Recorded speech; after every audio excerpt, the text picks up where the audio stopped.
देखो आज रिवीजन में हमें क्या पढ़ना है। वास्तविक संख्याएं। वास्तविक संख्या में हमारे पास होता है क्या, यूक्लिड विभाजन से एचसीएफ ज्ञात करना, यानी कि मसा। मसा तो हम बहुत तरीके से सीखे होंगे ज्ञात करना, भाग विधि से, गुणनखंड विधि से, और भाग विधि और गुणनखंड विधि, दो तीन विधियों से सीखे होंगे मसा ज्ञात करने के लिए। लेकिन अब यहाँ पर हम क्या सीखेंगे, यूक्लिड विभाजन। यूक्लिड विभाजन विधि से यानी 1-2 नंबर का लगभग क्वेश्चन आ सकता है। किस प्रकार से कह रहेगा, जिसे दे दिया क्या 225 व कोई एक और संख्या दे दिया, मान लेते हैं 325। 225 व 325 का हमें एचसीएफ ज्ञात कीजिए, एचसीएफ या मसा। तो क्या करेंगे हम, लेकिन हाँ याद रहे यूक्लिड विभाजन एल्गोरिथम का प्रयोग करते हुए ज्ञात करना। इस प्रश्नावली से ये क्वेश्चन क्या करेंगे, सबसे पहले इसमें एक छोटा और बड़ा कुछ, ये भाग विधि से मैच करता है। सबसे पहले छोटा और बड़ा को छांट लेंगे। इसमें हमें दिख रहा है कि कौन है 325, बड़ा है किससे 225 से लिखते हैं। इसलिए 325 व 225 पर यूक्लिड विभाजन प्रमेय लागू करने, ठीक ना। ये क्या होता है, कुछ नहीं होता है, यानी कि पहले बड़े वाले को पकड़ लिया, यानी कि 325 में यदि हम वही भाग विधि का अपनाएंगे तरीका, अगर हम 225 से भागा देंगे तो कितने बार जाएगा, अगर 2 बार ले जाएंगे तो 450 हो जाएगा, यानी ज्यादा हो जाएगा। तो हम क्या कर लेते हैं, एक बार जाएंगे तो लिखते हैं फल क्या मिलेगा, घटा लेते हैं, इसमें 100 से फल बचेगा, ठीक 100 से फल बचेगा। और हम ये प्रक्रिया कब तक करते हैं, भाग विधि में ऐसे नहीं सीखे होंगे कि 325 में 225 का भागा देते हैं, तो एक बार जाएगा तो 225 घटाने पर 100 बच गया, फिर 100 का 225 उतार के भागा देते हैं। ये प्रक्रिया कब तक करते हैं, जब तक कि शेषफल 0 न मिले, शेषफल 0 न मिले। तो इसमें भी हम यही काम करेंगे, इसमें भी। अब आगे जाएंगे तो उसमें हम क्या लिखेंगे, इसको चरण नंबर 1, 2, 3 करके भी लिखा जाता है। तो इसको हम कर लेते हैं पहले, देखो चरण नंबर 1 पहला काम हो गया है। अब दूसरे चरण में क्या करेंगे, हमें शेषफल अगर 0 प्राप्त हो गया होता है यहीं पर, शेषफल यदि 0 प्राप्त हो गया होता है यहीं पे, तो हम क्या कहते हैं कि यानी कि 225 इसका क्या है करेंगे। अब फिर लिखेंगे क्या, यानी ऐसे लिखते हैं शेषफल नॉट इक्वल टू 0, शेषफल इज नॉट इक्वल टू 0 नहीं है, इसलिए 225 व 100, यानी जोन बचता है उसी का ना भागा देते हैं उतार के। 225 व 100 पर यूक्लिड विभाजन प्रमेय लागू करने पर, यूक्लिड विभाजन प्रमेय लागू करने पर, यूक्लिड विभाजन प्रमेय लागू करने। देखो अब क्या करेंगे हम, तो बस वही प्रक्रिया होती है, यानी कि बड़े वाले में छोटे वाले को भागा, मतलब 225 से में जब 100 का भागा देंगे तो अब कई बार जाएगा, यानी कि इसका भागफल 2, 100 दूना के 200, 3 बार जाएंगे तो 300 ज्यादा हो जाता है, तो 2 बार, तो बचा कितना यार 25, यानी अभी भी शेषफल 0 में नहीं मिला। तो ये काम हम कब तक करेंगे, जब तक कि शेषफल 0 न मिले। एक स्टेप इसका समझ जाओगे, दूसरा को स्टेप समझ गए, उसके बाद आसानी से कर सकते हैं। यानी वही प्रक्रिया कब तक करेंगे, जब तक कि शेषफल हमें 0 नहीं मिलता है। अभी लिखेंगे अगले चरण में, चरण नंबर 3, शेषफल इज नॉट इक्वल टू 0, इसलिए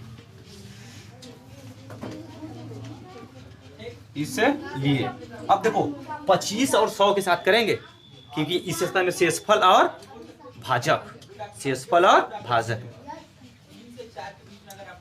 तो 100 व 25 पर यूक्लिड विभाजन प्रमेय लागू करने पर, लिख लेंगे। तो हमेशा यूक्लिड विभाजन प्रमेय किस पे लागू होगा? छोटी वाली संख्या से बड़ी वाली संख्या में भागा देंगे, कितनी बार जाएगा और कितना शेषफल बचेगा, इस प्रक्रिया को हमेशा ऐसे ही लिखते जाना। तो देखो अब 100 में जब 25 का भागा देंगे तो 4 बार में, एकदम 4 बार में खत्म कर देगा उसको ना, तब शेषफल 0 बचेगा। शेषफल 0 बचेगा। जब शेषफल 0 बच जाता है तो उस स्थिति में जो भाजक होता है, यही भाजक है, कौन भाजक? 25।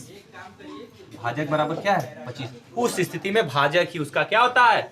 HCF। जब शेषफल 0 बच जाता है तो उस स्थिति में जो भाजक होता है वही क्या कहलाता है? HCF कहलाता है। और अगर भाजक शेष नहीं बचा तब तक वही यूक्लिड विभाजन प्रमेय लागू करते जाएंगे जब तक कि शेषफल में 0 न मिल जाता है। यहाँ पर लिखेंगे शेषफल बराबर 0 है, इसलिए भाजक ही HCF होता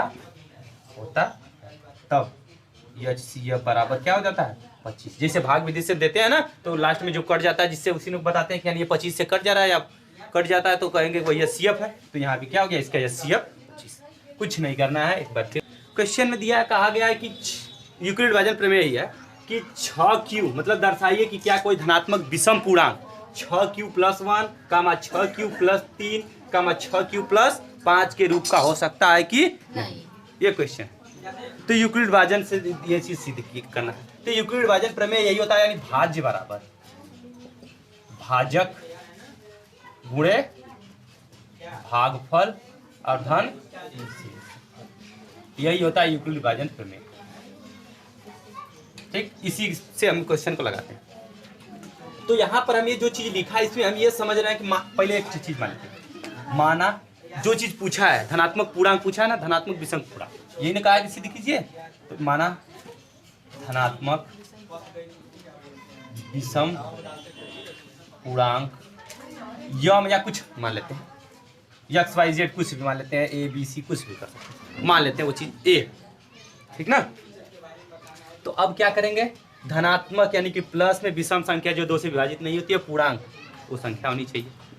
धनात्मक पूर्णांक का मतलब होता है माइनस वाले को छोड़कर धन में होनी चाहिए, और विषम संख्या यानी कि जो 2 से विभाजित नहीं होती। कभी कभी सम भी कह देता है, ठीक ना। तो कुछ नहीं करना, यानी कि इसमें ये हमें देखो, इसमें हर जगह 6 है ना, ये भाजक गुणे भागफल धन शेषफल है। वो भाज्य क्या है? यानी कि जो A है, A का मान यानी वो संख्या कौन सी है बताना है ना। तो भाजक गुणे भागफल धन शेषफल। तो यहाँ पर जो भाजक है 6 है और क्यों क्या है उसका? भागफल, और ये 1 और 3 और 5 इसके शेषफल, ठीक ना।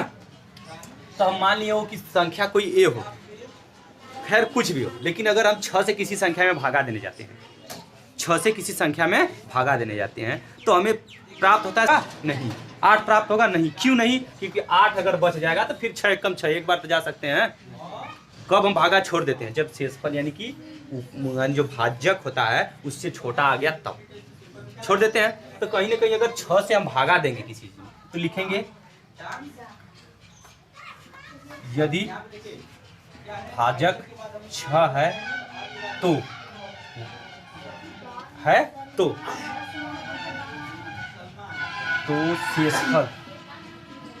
शेषफल क्रमशः 0, 1, 2, 3, 4, 5 प्राप्त होगा। यानी कि यदि भाजक 6 होगा तो शेषफल क्रमशः 0, 1, 2, 3, 4, 5, 6 यही प्राप्त हो सकता है, इससे ज्यादा नहीं। तो जब ये प्राप्त होगा तो हम मान लेते हैं उस संख्या को माने, तो संख्या किस प्रकार से होती है? तब वह संख्या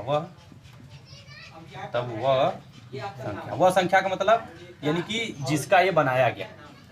तो अगर हम 6 से भागा देंगे तो ये क्यू मतलब कोई भी एक संख्या हो सकती है, वो भागफल जाएगा, भागफल है। तो जब 6q + 0 इस तरह से लिख सकते हैं, यानी कि मान लेते हैं 0 शेषफल प्राप्त हो सकता है 6 से भागा देने पर q बार, कुछ भी बार जा सकता है, 1 बार भी जा सकता है, 2 बार भी जा सकता है, 3 बार भी जा सकता है, 4 बार भी जा सकता है। कामा 6q + 1 भी हो सकता है, शेषफल 1 भी बच सकता है। 6q प्लस 2 भी हो सकता है, 6q प्लस 3 भी हो सकती है, 6q प्लस 4 हो सकती है, 6q प्लस 5। इससे ज़्यादा नहीं हो सकती है ना, कुछ भी हो सकता है। लेकिन q जहाँ लिखेंगे, जहाँ q बराबर क्या है, पूर्णांक लिख सकते हैं, धनात्मक। अब बताना है कि अब इसमें देखो, अब यानी कि हमें संख्या जो प्राप्त होंगी यही प्राप्त होंगी, इससे ज़्यादा कुछ नहीं प्राप्त होगा। अब इसी में सम कौन है, विषम कौन है। सम का मतलब होता है जो 2 से विभाजित हो जाती है, तो 2 से विभाजित है, शेषफल 0 बचा रहता है। 6 जो है 6 से विभाजित हो रही है संख्या, तो 2 से विभाजित हो जाएगी। ये देखो ये है, इतना संख्या जो है ये 6q, ये तो 2 से विभाजित होगी लेकिन 1 नहीं हो पाएगा, तो यानी कि ये कौन सी संख्या हो गई, विषम। तो विषम संख्या जिसको माने कि ए बराबर क्या क्या बचना होना चाहिए, यानी कि 6q प्लस 1 हो सकता है। और सम संख्या, और देखो हाई 6q तो विभाजित हो ही जाएगी, जो संख्या 6 से विभाजित होगी वो 2 से विभाजित होगी, ठीक ना। अब बात करते हैं यहाँ, तो ये 6q प्लस 2 जो है हाई तो विभाजित होगी, लेकिन 2 भी 2 से विभाजित हो जाएगा, तो हम कह सकते हैं पूरी संख्या 2 से विभाजित हो जाएगी। हाई देखा 3 2 से विभाजित ना हुई, तो 3 2 से विभाजित नहीं ना होगा, तो जब 3 2 से विभाजित नहीं होगा तो वो क्या होगा, विषम संख्या हो जाएगी। तो हम माने ना 6 धनात्मक विषम, मतलब ये धनात्मक विषम पूर्णांक है, तो या तो ई हो सकता है या तो ई हो सकता है, या 4 भी तो नहीं हो सकता क्योंकि ये 2 से विभाजित हो जाएगा, 5 बच गया। तो 6q प्लस 5, यही 3 संख्याएं धनात्मक विषम पूर्णांक होंगी। इसी को हमें सिद्ध करना था कि बताइए कि ये संभव है, तो हाँ, क्योंकि 2 4 और 6 मतलब 0 ये क्या है, सम संख्याएं, इस कारणवश यही तीनों विषम संख्याएं हो सकती, ठीक। तो लिख देंगे तब विषम संख्याएं, तब धनात्मक विषम संख्या या पूर्णांक लिख देंगे। 6q प्लस 1 तथा 6q प्लस 3 तथा 6q प्लस 5 के रूप की हो सकती।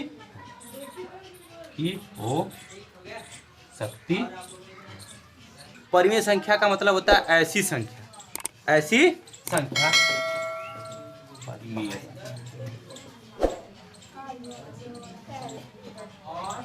ऐसी संख्या जिसे हम p बटे के q यानी p बाई q के रूप का लिख सकते हैं,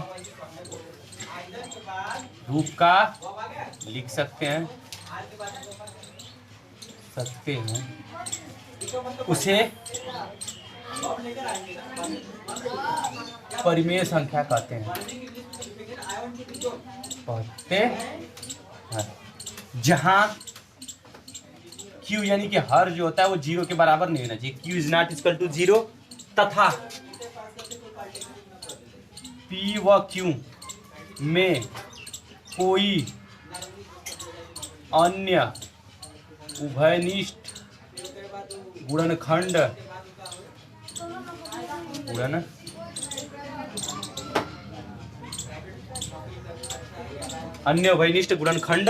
नहीं होना,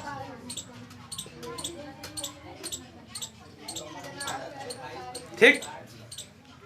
और जो परिमेय संख्या नहीं उसे अपरिमेय संख्या की परिभाषा, जो परिमेय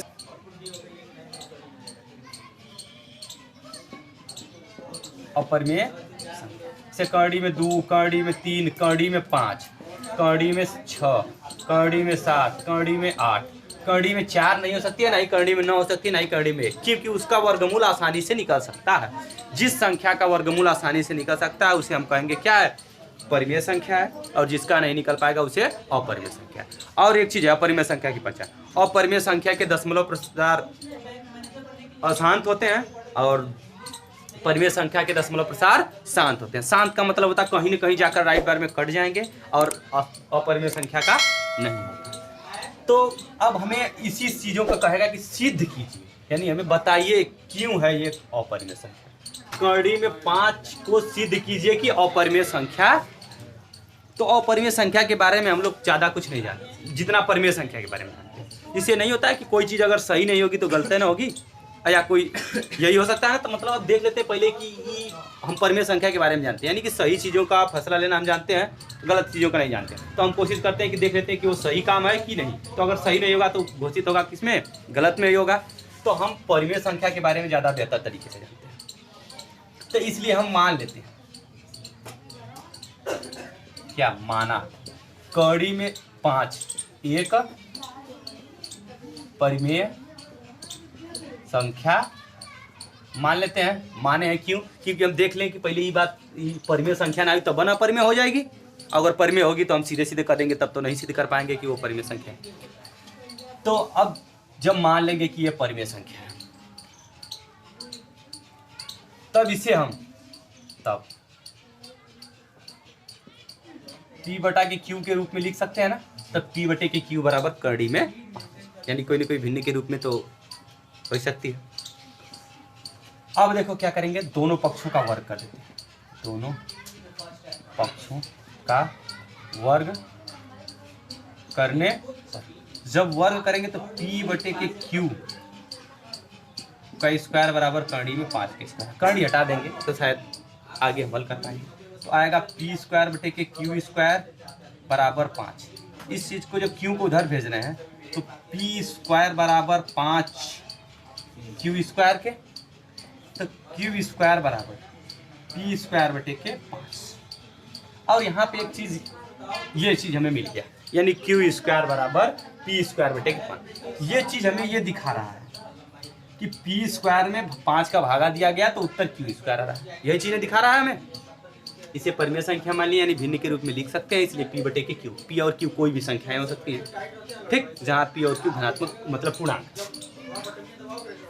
यहाँ P Q क्या है? पूर्णांक हम कह सकते हैं। हो गया। तो कोई ना कोई, यानी कि किसी न किसी या कोई ना कोई संख्या होगी, उसमें 5 का भागा देंगे तो Q स्क्वायर आ रहा है। ये हमें चीज़ दिखा रहा है ना। तो हम इस चीज़ को ऐसे लिख सकते हैं, P स्क्वायर को 5 विभाजित करता है। P स्क्वायर को 5 विभाजित करता है। हो गया। Q बार में तो कर रहा है ना, Q स्क्वायर बार में, कि जिसे हम जानते हैं P और Q में जब परिमेय संख्या होती है तो कोई अन्य उभयनिष्ठ गुणनखंड नहीं होता है। तो अगर हम कह दें कि इसमें अन्य उभयनिष्ठ गुणनखंड कोई है तो सीधे सीधे यानी परिमेय संख्या के नियम का विरोध कर देगी। परिमेय संख्या के नियम का विरोध कर देगी, यानी सही तो नहीं ना पता चल पाएगा, तो इसको घोषित कर देंगे गलत। तो अब हम यही ढूंढ रहे हैं कि कहीं ना कहीं देखते हैं P और Q में कोई अन्य उभयनिष्ठ गुणनखंड नहीं न है। तो यहाँ पर P, ये जब इतना करने के बाद P बटे Q का स्क्वायर करने के बाद जब इस पर पहुंचे हैं तो ये दिखा रहा है कि P स्क्वायर में 5 भागा देना, ठीक। तो या अतः P को भी 5 विभाजित करेगा। इससे कौन कौन सा मिल, किसी संख्या के स्क्वायर को यदि कोई संख्या विभाजित करती है तो उसके वर्गमूल को भी वो संख्या विभाजित करती है। उसके वर्गमूल को भी संख्या विभाजित करती है। जैसे कि अगर हम लिखते हैं 25 5 से विभाजित है तो इसका वर्गमूल जो 5 है ये भी तो 5 से विभाजित होगा, 5 से विभाजित होगा। अब अगर जैसे कि हम ले लेते हैं, जैसे कि 10 ले लेते हैं, 10 तो मान लेते हैं खैर 5 से विभाजित है, तो 10 का जब स्क्वायर करेंगे तो 100 भी 5 से विभाजित होगा ना। तो किसी संख्या का स्क्वायर यदि 5 से विभाजित हो जाएगा, 100 भी। और अगर कोई संख्या 5 से विभाजित हो रही है तो उसका वर्गमूल भी 5 से कहीं ना कहीं विभाजित हो जाए। तो इसी चीज को लिखेंगे P स्क्वायर, यानी कोई संख्या का स्क्वायर अगर 5 से विभाजित है तो उसका वर्गमूल भी 5 से विभाजित हो गया। किसी संख्या का स्क्वायर लेते हैं, जिससे 4 का स्क्वायर 16, 16 भी 5 से विभाजित नहीं हो सकता है, 15 है, 15 तो 3 से 5 से विभाजित है, तो 15 का स्क्वायर भी तो देखो 3 से विभाजित हो जाएगा।